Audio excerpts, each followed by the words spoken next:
Hello students, welcome to my English tutorial class। আজ আমি English গ্রামারের ক্লজ এবং সিম্পল কমপ্লেক্স কম্পাউন্ড সেন্টেন্স নিয়ে আলোচনা করব। তোমরা যদি আমার আগের ভিডিওগুলো না দেখে থাকো তাহলে আই বাটনে ক্লিক করো অথবা ডেসক্রিপশন বক্সে যে লিংক দেওয়া আছে তাতেও ক্লিক করে দেখে নিতে পারো। আজকের বিষয় ক্লজ। ক্লজ কি? ক্লজ হলো কয়েকটি শব্দের সমষ্টি যার মধ্যে একটি সাবজেক্ট এবং অবশ্যই একটি ফাইনাইট ভার্ব থাকবে। ক্লজ একাই একটি সেন্টেন্স গঠন করতে পারে অথবা একটি বৃহত্তর বাক্যের অংশও হতে পারে। ক্লজ সম্পর্কে ডিটেলস জানার আগে আমি একটু ফাইনাইট ভার্ব কাকে বলে সে সম্পর্কে বলি। ফাইনাইট ভার্ব কাকে বলে? না, যে ভার্বটি সেন্টেন্সের সাবজেক্টের নাম্বার, পার্সন এবং টেন্স অনুযায়ী পরিবর্তিত হয় তাকে ফাইনাইট ভার্ব বলে। যেমন he goes to market to buy vegetables.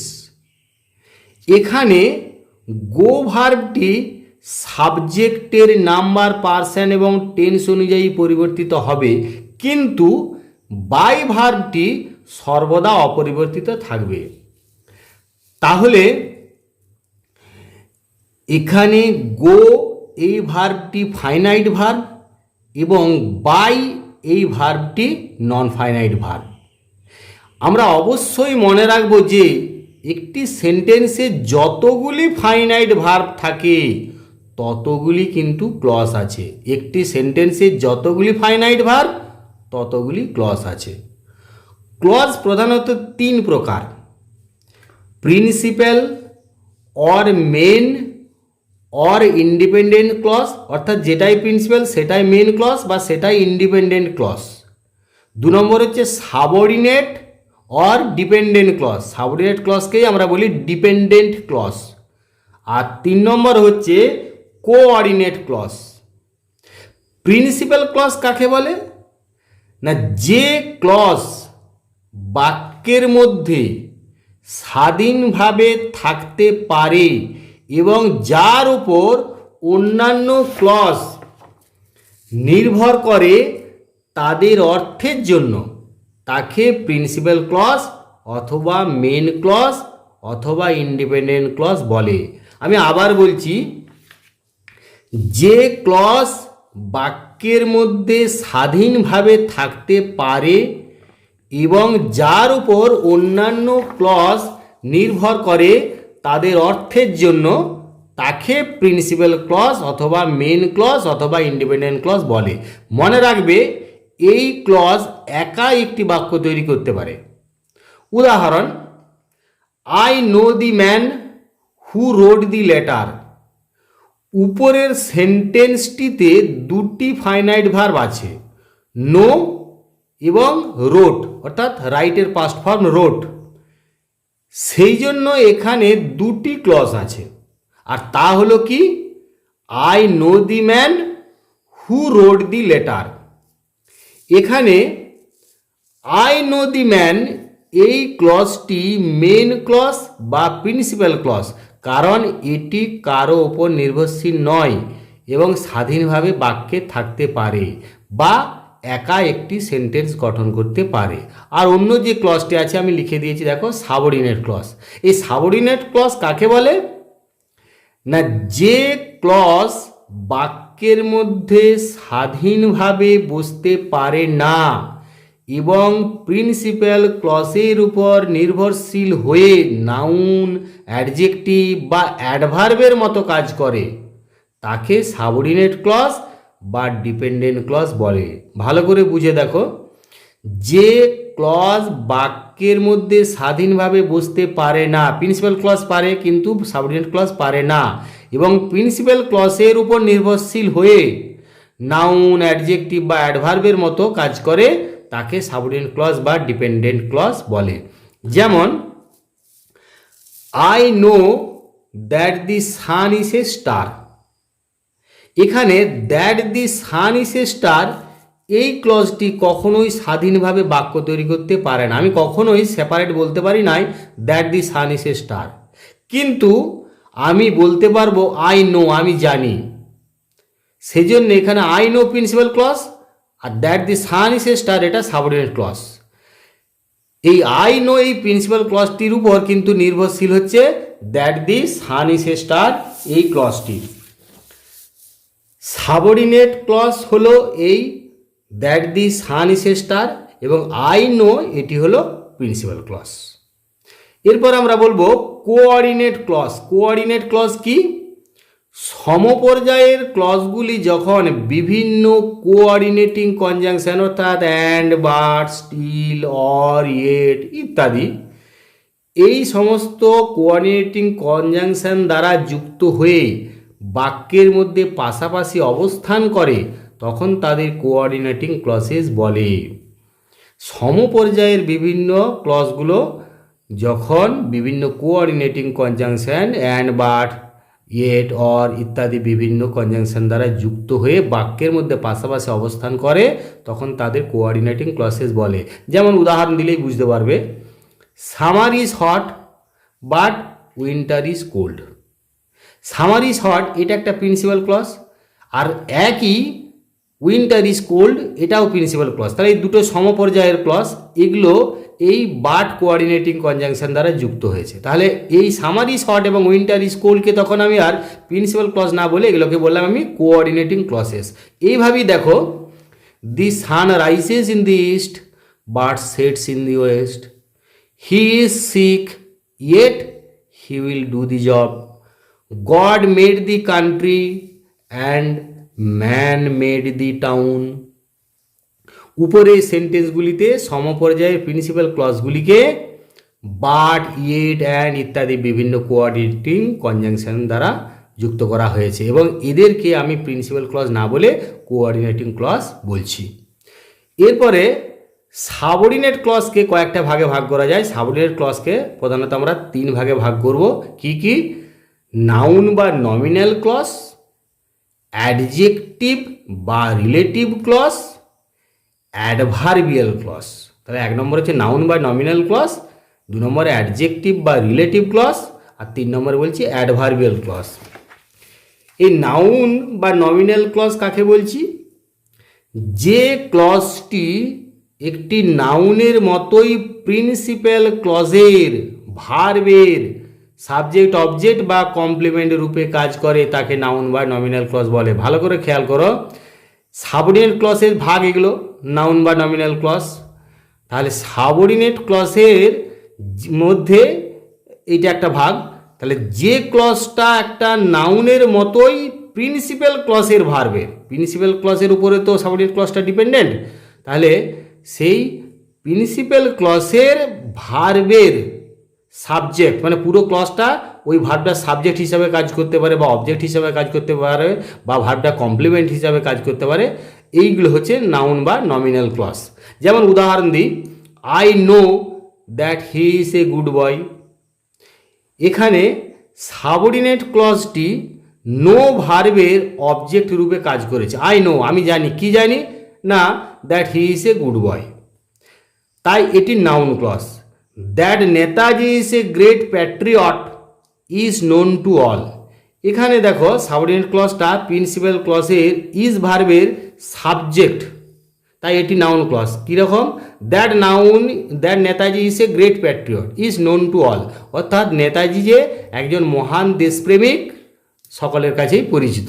তাহলে এটি ইজ ভার্বের সাবজেক্ট হিসাবে কাজ করছে। সেইভাবেই দেখো, my believe is that he will not pass, everything depends on what you say, it is certain that Ram will come. আমি এখানে এগুলো তোমাদের আন্ডারলাইন করে লিখিয়ে দিয়েছি। পিসি মানে খেয়াল করবে, পিসি হচ্ছে প্রিন্সিপাল ক্লজ আর এসসি সাবঅর্ডিনেট ক্লজ। সব জায়গায় এই শর্ট ফর্মটা ব্যবহার করা আছে। পিসি হচ্ছে প্রিন্সিপাল ক্লজ বা মেন ক্লজ, এসসি হচ্ছে সাবঅর্ডিনেট ক্লজ বা ডিপেন্ডেন্ট ক্লজ। মনে রাখবে, নাউন ক্লজটি অধিকাংশ ক্ষেত্রেই দ্যাট দিয়ে শুরু হয়, তবে কিছু কিছু ক্ষেত্রে হোয়াট, হু, হুইচ এগুলো দিয়েও শুরু হতে পারে, অধিকাংশ ক্ষেত্রেই দ্যাট দিয়ে শুরু হয়। এরপর আমরা অ্যাডজেক্টিভ অথবা রিলেটিভ ক্লজ নিয়ে আলোচনা করি। আমরা যখন প্রোনাউন সম্পর্কে জেনেছি তখন জানি যে হু, হোয়াই, হোয়েন, হোয়ার, হুম, হুস, হুইচ, হোয়াট, হাউ এগুলোকে ব্যবহার অনুযায়ী কখনো বলি ইন্টারোগেটিভ প্রোনাউন, কখনো বলছি রিলেটিভ প্রোনাউন। প্রশ্ন করার জন্য ব্যবহার হলে এগুলোকে বলছি ইন্টারোগেটিভ প্রোনাউন, আর যদি প্রশ্ন না করে এগুলোকে ব্যবহার করছি তখন আমরা এদেরকে বলছি রিলেটিভ প্রোনাউন। এই রিলেটিভ প্রোনাউনগুলি রিলেটিভ ক্লজের প্রথমে ব্যবহৃত হয়ে অ্যাডজেক্টিভের মতো পুরো ক্লজটি একটি নাউন বা প্রোনাউনের গুণাবলী প্রকাশ করে। আমরা আগে জেনেছি কি অ্যাডজেক্টিভের গুণাবলী, অ্যাডজেক্টিভটা কার গুণাবলী প্রকাশ করছে বা না নাউন বা প্রোনাউন। পার্টস অফ স্পিচের সময় জানি আমরা অ্যাডজেক্টিভ কাকে বলে না নাউন বা প্রোনাউনের দোষগুণ, অবস্থা, সংখ্যা, পরিমাণ ইত্যাদি বোঝাবে যে শব্দটা তাকে বলছি অ্যাডজেক্টিভ। সেরকম এই ক্লজটি একটি নাউন বা প্রোনাউনের গুণাবলী প্রকাশ করবে। অবশ্যই মনে রাখবে রিলেটিভ ক্লজের রিলেটিভ প্রোনাউনটির ঠিক আগের নাউন বা প্রোনাউনটিকে অ্যান্টিসিডেন্ট বলে। ঠিক রিলেটিভ ক্লজটি যেটি হু, হুইচ, হোয়েন এগুলো দিয়ে শুরু হচ্ছে ঠিক তার আগের যে নাউন বা প্রোনাউনটি রয়েছে তাকে আমরা অ্যান্টিসিডেন্ট বলছি। এই রিলেটিভ ক্লজের আমি কিছু উদাহরণ দিই তাহলে তোমরা আরও পরিষ্কার বুঝতে পারবে। যেমন this is the boy who won the prize. এখানে this is the boy principal clause, who won the prize subordinate clause. এইটা আবার রিলেটিভ ক্লজ কেন বলছি না এখানে দেখো এই যে বয় হচ্ছে অ্যান্টিসিডেন্ট, ঠিক এরপরে আমরা এই যে হু ওন দি প্রাইজ এই রিলেটিভ ক্লজটা ব্যবহার করেছি এবং বয় এর গুণাবলী প্রকাশ করছে। এই হলো ছেলেটি যে পুরস্কার জিতেছিল, তাহলে এই ছেলেটি সম্পর্কে কিছু বলছে এই পুরো ক্লজটি হু ওন দি প্রাইজ, সেজন্য এটা হলো রিলেটিভ ক্লজ। এইভাবেই তোমরা খেয়াল করে দেখো tell me the time when he will go. He who works hard will shine in life. এখানে হু ওয়ার্কস হার্ড এটি হচ্ছে সাবঅর্ডিনেট ক্লজ এবং এর মধ্যে রিলেটিভ ক্লজ, আর প্রিন্সিপাল ক্লজটি কিন্তু he will shine in life, মানে এই সাবজেক্টটা এ পাশে রয়েছে হি, অর্থাৎ he will shine in life এটি হচ্ছে প্রিন্সিপাল ক্লজ। আর এখানে এই হিটা অ্যান্টিসিডেন্ট, এরপরে এই রিলেটিভ প্রোনাউন হু বসেছে, who works hard. Do you know the time when Ram did it. খেয়াল করে দেখো do you know the time PC অর্থাৎ প্রিন্সিপাল ক্লজ, আর when Ram did it SC বা সাবঅর্ডিনেট ক্লজ এবং এটি তার মধ্যে আবার রিলেটিভ ক্লজ, টাইম হচ্ছে অ্যান্টিসিডেন্ট। সেইভাবেই Rambabu who is a great doctor lives here. এখানে who is a great doctor এটা রিলেটিভ ক্লজ মানে সাবঅর্ডিনেট ক্লজের ভাগ রিলেটিভ ক্লজ, এবং এটাকে আবার নন ডিফাইনিং রিলেটিভ ক্লজও বলা হয়। নন ডিফাইনিং রিলেটিভ ক্লজটা সাধারণত নন ডিফাইনিং রিলেটিভ ক্লজের আগেও কমা বসে এবং তারপরেও সাধারণত কমা বসে। তাহলে এখানে প্রিন্সিপাল ক্লজটি কি না রামবাবু লিভস হিয়ার, এটি হচ্ছে প্রিন্সিপাল ক্লজ। এরপর আমরা অ্যাডভার্বিয়াল ক্লজ নিয়ে আলোচনা করি। অ্যাডভার্বিয়াল ক্লজটি একটি অ্যাডভার্বের মতোই প্রিন্সিপাল ক্লজের কোনো ভার্ব, অ্যাডজেক্টিভ বা অন্য কোনো অ্যাডভার্বকে মডিফাই করে। মনে রাখবে অ্যাডভার্বিয়াল ক্লজগুলি অ্যাজ, সিন্স, বিকজ, দো, although, if, whether, unless, as if, so far as though, so that, so as, such as যদি এগুলোকে বলা হয় core relative, so that, so বসালে আমি দ্যাট বসাবো, সো অ্যাজ, সাচ অ্যাজ এগুলো দিয়েই অধিকাংশ ক্ষেত্রে অ্যাডভার্বিয়াল ক্লজগুলো শুরু হয়। তবে কিছু কিছু ক্ষেত্রে adverbial clause where, when, while, whenever, wherever ইত্যাদি দিয়েও আরম্ভ হয়।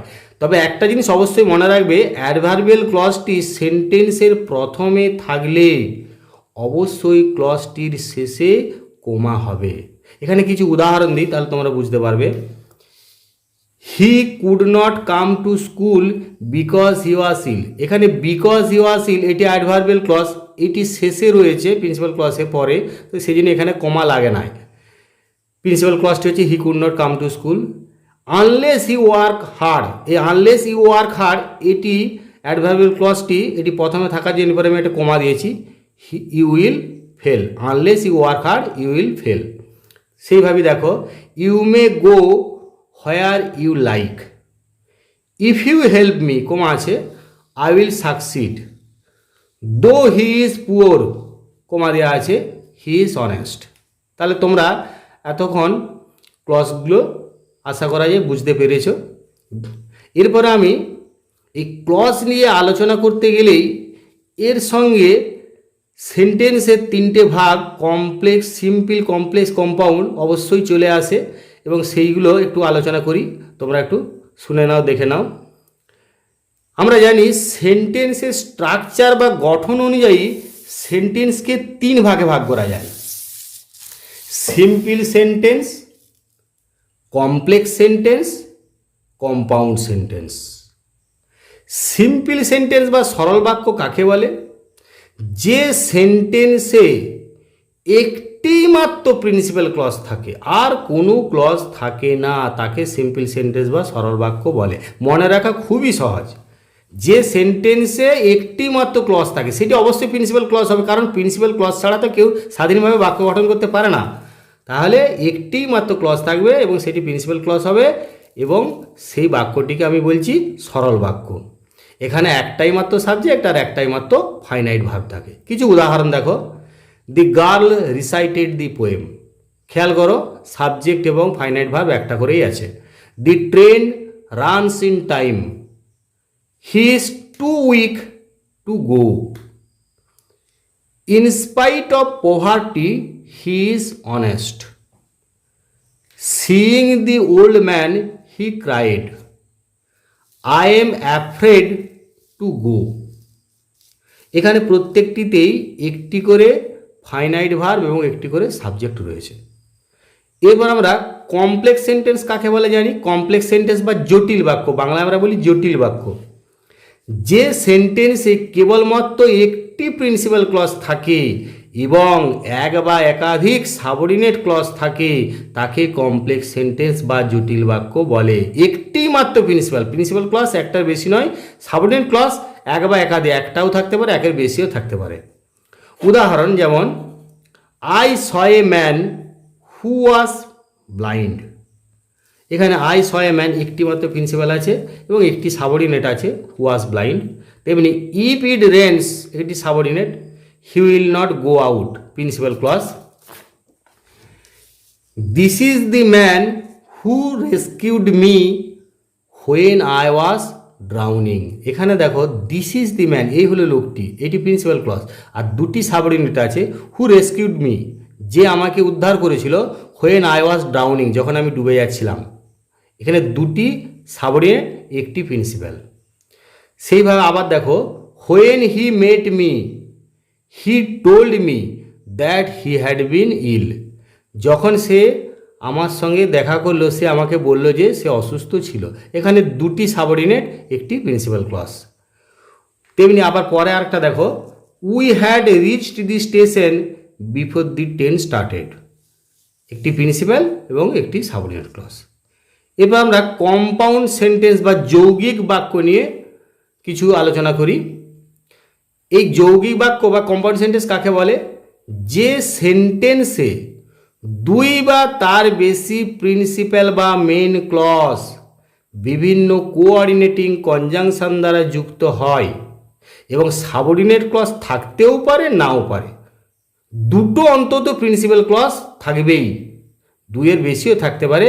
আর সেগুলো বিভিন্ন কোঅর্ডিনেটিং কনজাংশন আমি আগেই বলেছি, and, but, still, yet, though, or ইত্যাদি। And, but, still, yet, or ইত্যাদি, এই যে বিভিন্ন কোঅর্ডিনেটিং কনজাংশন আছে, এগুলো দ্বারা যুক্ত হবে। সাবঅর্ডিনেট ক্লজ থাকতেও পারে, নাও পারে। এখানে আমি কয়েকটা উদাহরণ দিচ্ছি, যেমন he is poor but he is honest. এখানে দেখো হি ইজ অনেস্ট, এটা একটা principal clause. He is poor, এটা একটা প্রিন্সিপাল ক্লজ, এখানে কোঅর্ডিনেটিং কনজাংশন বাট দিয়ে যুক্ত হয়েছে। আবার দেখো, I gave him a pen and he gave me a book which his father gave him on his birthday. তাহলে এখানে I gave him a pen, এটা একটা principal clause. He gave me a বুক, এটা একটা প্রিন্সিপাল ক্লজ। এর সঙ্গে একটা subordinate clause আছে, which his father gave him on his birthday. তাহলে আমার সংজ্ঞা অনুযায়ী এটা কম্পাউন্ড সেন্টেন্স। এরপর দেখো, either prepare your lesson or go out of the room. এখানে দুটি প্রিন্সিপাল ক্লজ কনজাংশন দ্বারা যুক্ত হয়ে এটিও কম্পাউন্ড সেন্টেন্স হয়েছে। ঠিক আছে, তোমরা আশা করা যায় কম্পাউন্ড, সিম্পল, কমপ্লেক্স, কম্পাউন্ড বুঝতে পারলে এবং ক্লজও বুঝতে পারলে। তবু যদি তোমাদের অসুবিধা হয় আমাকে অবশ্যই কমেন্ট করে জানাবে, আমি তোমাদের যথাসাধ্য উত্তর দেব এবং তোমাদের কোয়ারি ক্লিয়ার করে দেবো। Thanks for watching.